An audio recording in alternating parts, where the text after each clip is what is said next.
तकलीफ होगी उसके बाद मुझे मुक्की खानी पड़ेगी. True? So we all live in a dynamic world with a set mind. And what we must do, start understanding how this is happening.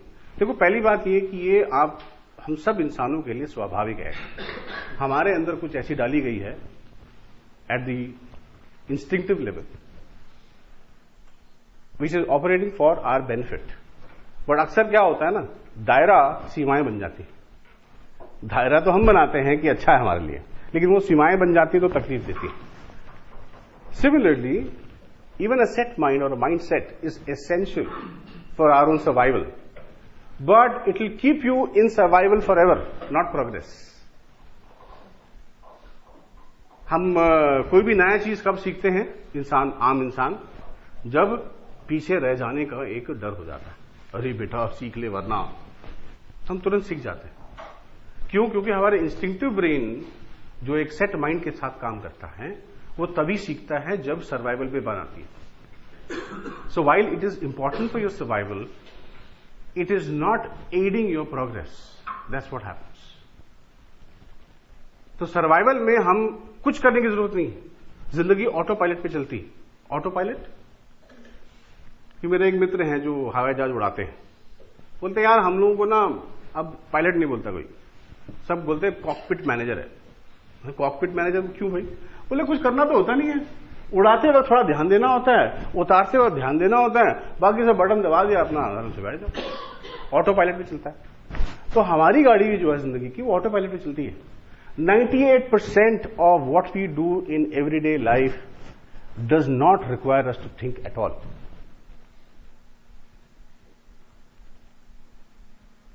सुबह ट्राउजर पहनने से पहले, पहनते वक्त कौन से पांव आपने पहले घुसाई थी आपको सोचना नहीं पड़ता. शाम को घर जाने के बाद जब बटन खोलोगे शर्ट के, कौन से हाथ से खोलोगे ये भी आपको सोचना नहीं पड़ता. कब आप घर से निकले और कब गाड़ी की चाबी आपने उठाई, कब लगाई, कब स्टार्ट किया, कब फर्स्ट गियर चेंज हुआ, कुछ नहीं पता जी. हमारी जरूरत ही नहीं है जिंदगी को. है हाँ, टू करेगा. इसके बारे में बात करेंगे आज. इसको हमने एक खास नाम दिया हुआ, छोटू. सबके अंदर एक छोटू बैठा होता है और चबर करता रहता है.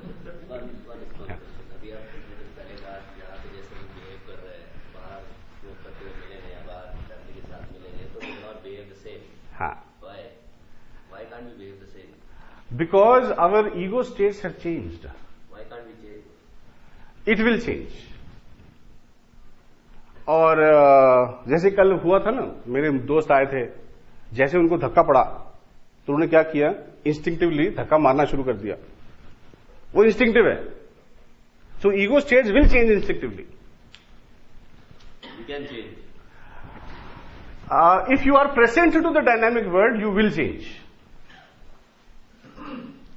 But if you assume that people around me may not be in that state where they are aware of the dynamics of the world, you will always be living in the dynamic world. Depend on us if you want to change or not. Depend on us. It will take an effort on your part to change, otherwise you will not change. Let me put it that way.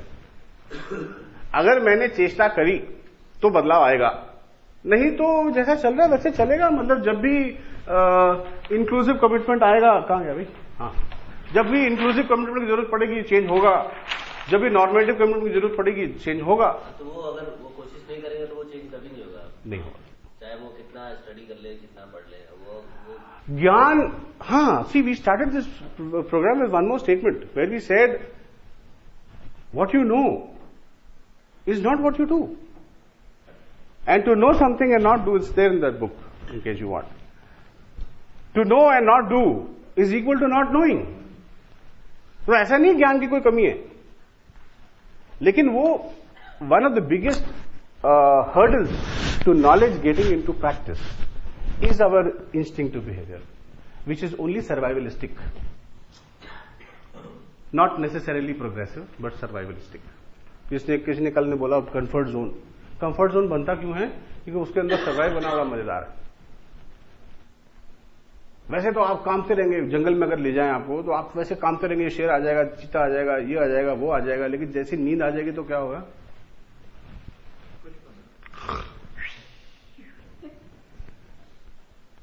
You brain is नहीं यार, सब बढ़िया है। वो नहीं है 3 idiots में जो डायलॉग है, all is well, all is well, all is well. तो ऑल इज वेल से हुआ क्या?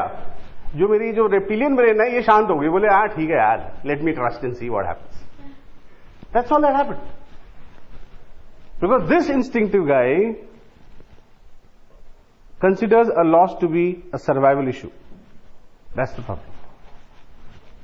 तो मान लीजिए मैं किसी के गर्लफ्रेंड के साथ उसको मिलता हूं शाम को और मैं ऐसी हंसी टट्टा करना शुरू कर दिया, तो उसका सर्वाइवल इंस्टिंक्ट क्या करेगा? वो यार नंबर कट जाएंगे भैया, गर्लफ्रेंड को भी तो बड़ी मुश्किल से तो आज पटा के लाया हूं, पोजीशन डाउन हो जाएगी, सर्वाइवल इश्यू है भैया, क्या बात कर रहे हो आप?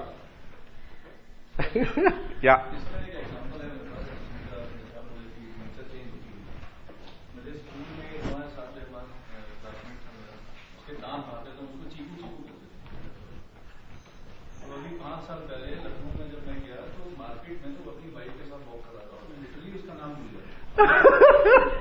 हमें तो मेरी वाइफ भी थी साथ में, तो मैं एक बार अपने दिमाग में प्रेशर डाला यार इसका नाम क्या था, क्योंकि मैं शुरू से उसको चीकू बोलता था और लिटरली मैंने रोड क्रॉस पास किया, आवाज जो है चीकू पलट के उसे लेगा। तो वहां पे 3 लोगों की चीजें खराब लगी, मेरी वाइफ को, उसकी वाइफ को और उसको। तो मेरी वाइफ ने बोला यार तुमको उसने, मैंने यार उसका नाम याद नहीं आया। फाइनली अभी 2 साल पहले से मैं GFC में आया हूँ हैदराबाद में, उसने मेरे को कॉल करा, यार मैं अमित महपुरा बोल रहा हूँ। मैंने कौन अमित? मेरा से चीकू। अब तेरा नाम याद आ गया।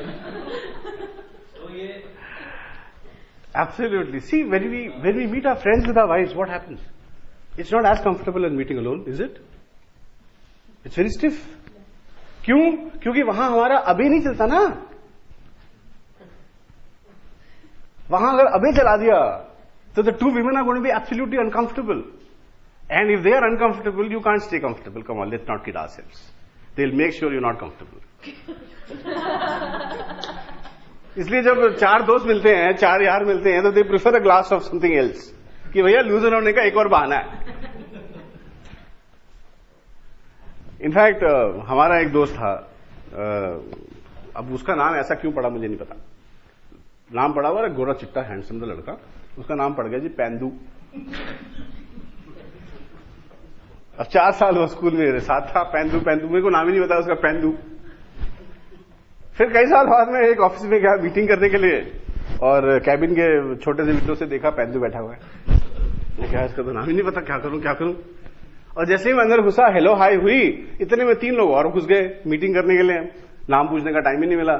तो मैं ही हु बहुत देर तक करता रहा। फिर पेंदू आगे आया, तो उसने कार्ड पकड़ाया था, मुझे पता था वो नाम नहीं पता मेरा।